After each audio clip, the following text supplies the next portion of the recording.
a very warm welcome to our grammar class. So, as you can see, our today's lesson is one and many. So, let's get started. Before starting, let's see today's date and day.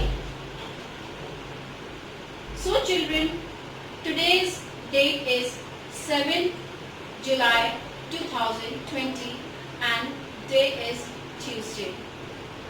Now let's begin our chapter.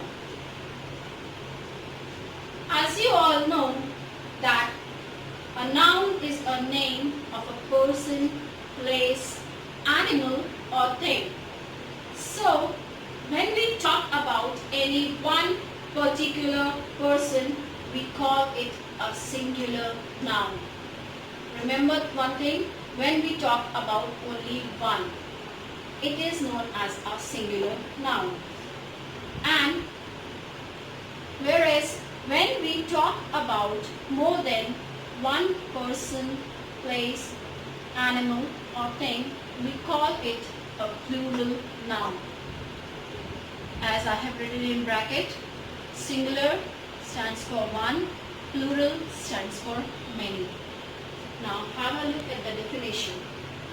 Noun showing only one naming word is a singular noun, whereas noun showing more than one naming word is a plural noun.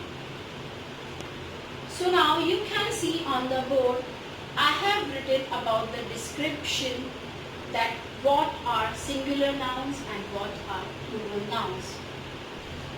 Next, let's go through the examples to have the better idea and understanding of the topic, what singular and plural nouns are. First, in the first, you can see I have drawn a triangle. It is only one, so therefore it comes under the heading singular because there is only one triangle. Whereas here I have drawn more than one. So there are two triangles, so it is a plural noun. Next, there is only one flower. So again it is a singular noun. Next, there are more than one flowers. So it is a plural noun. A plural noun can have more than one. It can stand for any number, but it is compulsory that it should be more than one. Now next example is star. There is only one star, so again it is a singular noun. Here there are more than one. For example, there are 4 stars, so this is a plural noun. One apple, singular noun. More than one apple, plural noun. So thus, again, let's understand what singular and plural nouns are through this definition.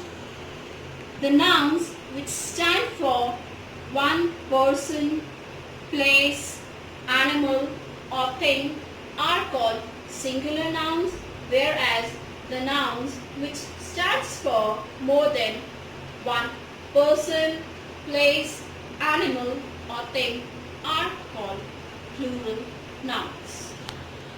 In the next, we will discuss about the basic rules that we follow while changing our singular nouns into plural nouns.